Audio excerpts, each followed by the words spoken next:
Very special thanks once again to Affordable Prestige Cars in Glastonbury. As always, of course, I've dropped a link to their website and current stock down in the video description. So if you like the kind of cars that I've reviewed from there, or if you're in the market for one of them, be sure to check them out, see if they've got the car that you're looking for, or maybe even something that you haven't considered. If you're a returning subscriber and you saw this review pop up in your feed, the first thing that popped into your head was probably, hang on a second, why isn't this an M6? For obvious reasons. I'm a V10 driver myself. The V10 engine M6 and of course the M5 is an iconic duo, one of the most iconic modern performance twins in fact. So why on earth are you reviewing some lower level 635D or whatever instead of an M6? Well, actually there's a very, very specific reason. The M6 is obvious, of course it's good, and I'll probably review one at some point along with an M5 at another point. But here's the thing, the 635D or 635D, however you want to pronounce it, is I would say a performance gem, and currently a performance bargain. And before I get into why, let me put it this way, this car is what you get if you take a Touareg V10 TDI and put it into a Jaguar XK body. That is essentially what we're dealing with. And if that sounds like a weird concept, let me elaborate. First of all, consider the style. This car, in my opinion, is great looking. It's one of the best looking Beamers of the 2000s in my opinion, and the design holds up very, very well both inside and out. Now, this particular one is the facelifted model from around 2010. It spans the E63 and E64 shape technically, and in my opinion it's at least as good to rival stuff like your 10 grand Maseratis or Jag XKs. So that's a good start. But now let's go under the bonnet, because there is not a 5-litre V10 naturally aspirated beast, there's actually a somewhat more traditional sounding 3-litre straight 6. That sounds like an old school sports car engine, but get this. It's a twin turbo. That twin turbo puts out 286 horsepower and 430 pound-feet of torque. Now it's at this point in the video that some of you will be thinking, hang on a second, twin turbo straight 6, 430 pound-feet of torque, there's a D in the name. Hang on a second, this is a diesel sports car, isn't it?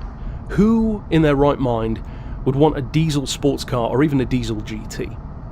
Well, actually, I would, and I believe that many people would as well if they realise just how good they can be. See, I believe that I am in one of the best positions to review a car like this because I am something of a diesel performance car connoisseur. I drive one, it was my first car in fact, the Touareg V10. I love the car, it's fantastic. I also love the Audi Q7 V12. BMW makes incredible high-performance diesels with great fuel economy, and of course Alpina takes those BMWs and makes them in some cases even better for performance and economy as well. There are plenty of very fast, very impressive diesels out there, and there are some key reasons why a high-performance diesel is such a good choice. And spoiler alert, none of them have to do with being a greenie. I couldn't care less about the environmental emissions, I just like cars that use alternative technology to get the job done. And to me, a high-performance diesel is about as alternative as it can get. Now, some people don't like diesels. There's no real reason why they don't, they just don't. Similar to the kind of people who don't like electric cars but have never been in one. Those people are kind of a lost cause until they've experienced it, so I'm not going to try and change their mind. For those who have an open mind though, consider this. I already explained that it has that 3-litre twin-turbo straight-6 engine, 286 horsepower, 430 pound-feet of torque. Now those numbers are pretty good. It's not class-leading, but they're good. In fact, it actually has more torque than the M6. When you think of it that way, that's a lot more impressive. It is of course rear-wheel drive, it has an automatic with flappy paddle option, albeit a slightly strange flappy paddle, and I'll get to that probably later on in the video, and the stock performance is quoted by BMW at 6.3 seconds to 60, and of course speed limited to 155 miles an hour. Now the speed limiter notwithstanding, it is actually quicker to 60 than that, you're looking at more like 6 seconds. Now again, that might not sound that impressive, but that is as quick as the Porsche 911 Carrera, which I reviewed a few weeks ago. When you put it that way, that actually doesn't sound too bad, considering that this is a significantly heavier car. In fact, the curb weight without passengers, etc., is 1,650 kilos. So in other words, you've got something with a high-performance diesel engine, which weighs, for example, a full ton, in fact more than a ton less than, for example, my SUV. Now, being a full ton lighter, far more aerodynamic, and even having less power is going to mean that surely the fuel economy on this thing is going to be pretty good. Well, that brings me to the really great thing about the car, because boy is it good. This can do 31 miles per gallon in the city. It averages 40 to the gallon full cycle, and that means that on the highway it can do 50 miles per gallon. Now that's stock. Where things get really good is if you invest between 250 and 500 pounds, depending on who you go to get the car performance chipped. Now we get into really good territory. The power will jump from 286 horsepower to about 320 to 330. You've now got more power than the Touareg V10. The torque jumps from 430 to 500 pound-feet. To put that into perspective, the Jaguar XFR, which I fell in love with last week with a supercharged 5-litre petrol V8, has 460 pound-feet. This, with a chip, has 500. In other words, you can guarantee that 0 to 60 time is going to drop, probably to around 5.5 seconds, if not better. You're starting to get into some pretty serious territory now. That's just behind a Maserati Quattroporte, for example, or even an Aston Martin Rapide at 5.2 seconds to 60. But here's the crucial thing. You're already running 50 to the gallon on the highway, but that performance chip gives you up to a 20% improvement in fuel economy. You're talking about a 330 horsepower GT car that can do around 60 to the gallon or more. That is insane value. Now, speaking of value, I believe that this car, in a similar way to the Jag XK, has basically bottomed out now. Which in other words means that in conjunction with their current mileage, if you are in the market to buy one, now is the time. Because they're not going to drop any more, in my opinion. I could be wrong, of course, but that's what I would say looking at the market. And if anything, the mileage is going to start creeping up. So if you want one, I would say that now is the time. Current values on a 635D in good condition is going to be about 7.5 to 8.5 grand. You can pay a little bit less, and of course if you're willing to go to a petrol version like a 630i for example, especially a pre-facelift, you can easily drop far lower. You can even go under 5 grand. But again, the diesel is where it's at as far as I'm concerned. But overall, it's just an insurmountable package. It's a true GT, which, as I said, combines many of the great things about the Touareg V10. This interesting engine with masses of torque, effortless performance, great acceleration, fantastic launch off the line, but incredible fuel economy. But unlike the Touareg, this Beamer puts it into this stunningly curvaceous Jag XK or Porsche 911 style GT body. Not to say that the Touareg isn't a handsome car, I believe it is, but it's no GT, of course.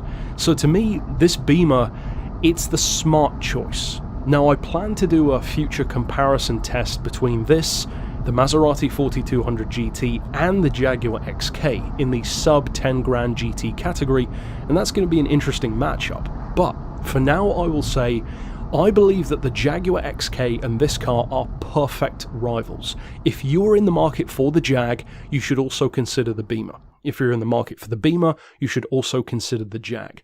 Because the Jaguar is the sexy option. The Beamer is the smart option. It depends what you want. If you're buying your GT to be a pure sports car, something just for fun, with the occasional long distance drive, probably mostly on the weekends that you want to look great, sound great, and have a lot of fun in, then go for the Jag. If you want a GT that you can use for transcontinental trips on minimal fuel use, and potentially, and more importantly, to use every day, a GT which you could somewhat counterintuitively used to commute in even, then the BMW is for you. The BMW is simply superior in those kind of practical ways. The rear seats are easily big enough for actual adult-sized occupants. The legroom, of course, isn't fantastic, but it is, I would say, a little bit better than the Jag. In terms of fuel economy, there's no comparison. 50 to the gallon on the highway for this, 25 for the Jag, so it's literally double, and that's without the chip. The performance is on par with it. The Jaguar does have a slight edge, but they're pretty close to each other. And in terms of handling, well, I would say they basically cancel each other out. The BMW to me feels maybe a little bit sharper, but the Jag is a little bit more fun. And I would say that that brings me to the biggest downside of a diesel. The reason why I said the Jag is the sexy option is not just because of the look and the performance.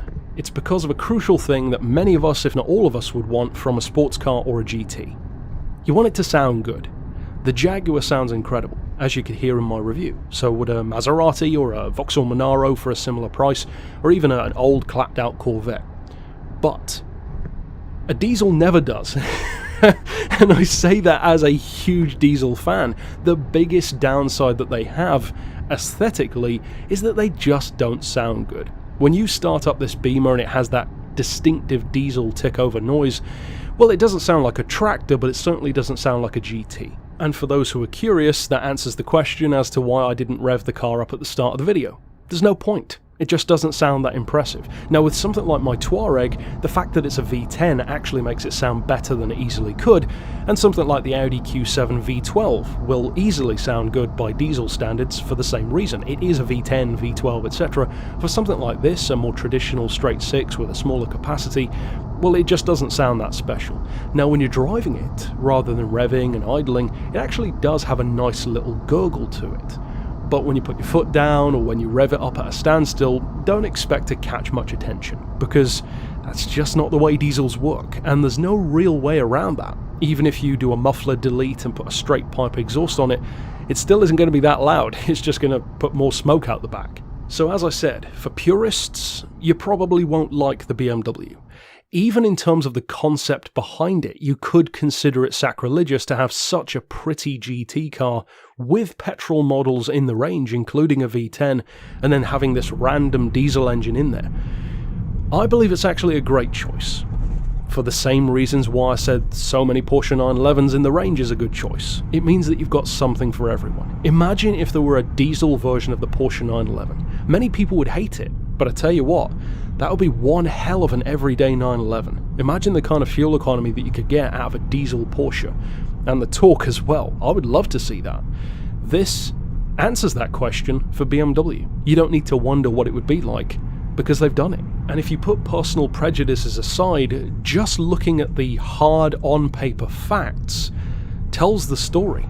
It's a 3-litre, straight 6, twin-turbo, when chipped, 330 horsepower, 500 pound-feet of torque, rear-wheel drive 2+2 GT, 0 to 60 in 6 seconds or less, limited to 155, probably over 160 with a delimited, and over 50 miles per gallon. That is an incredible all-round package. The tax, for instance, would be much lower than something like my Touareg, because the emissions on this one are much lower, being a smaller diesel engine. And even the space is great for a GT. The Jag is not a small car either, but I might give the edge to the BMW for interior space. As you can kind of tell, the space is good from the camera views. I didn't sit in the back of the car, and as I said, of course it's not a full-on sedan-sized vehicle, but I think I would give the edge to the Beamer in that regard. So the question which matters the most is, as I said earlier on, what kind of GT are you looking for? If you want a GT which is pure to what a GT is traditionally supposed to be, a fantastic looking, great sounding, semi-long distance high performance car which is more for special occasions than necessarily everyday use, then definitely go for the Jaguar. You will love everything about it, and even in its own way the fuel economy is not bad. However, if you want a GT as your main car that you can use every day to commute to work and have as your sports car, then it's a no-brainer. The BMW is for you.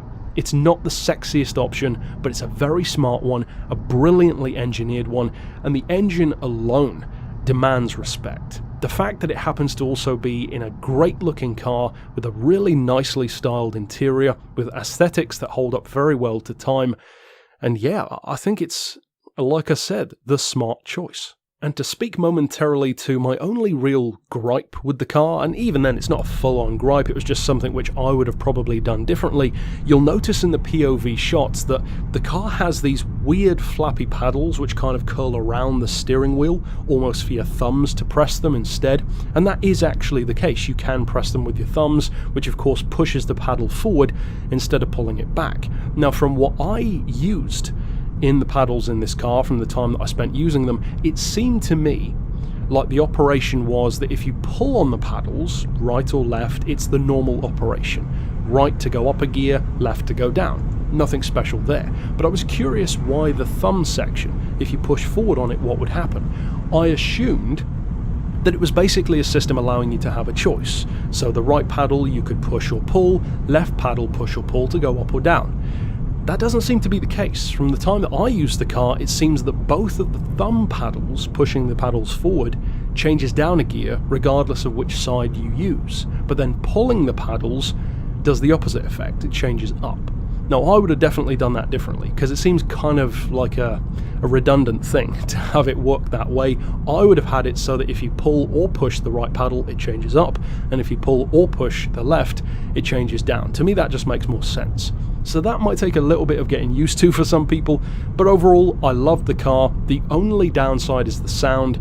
Apart from that, it's a fantastic choice, and as a high-performance diesel connoisseur, the 635D definitely gets my seal of approval. If you are new to the channel though, be sure to click through here on screen to see my other reviews, especially keep a lookout for the Jag XK review, which I already did, and potentially the Maserati 4200 GT review, which I did as well. But until next time, I'll see you then. Of course, if you do subscribe down below, be sure to also hit the notification bell to see my new vids when they are released, and until next time, I'll see you then. But for now, as always, thanks for watching.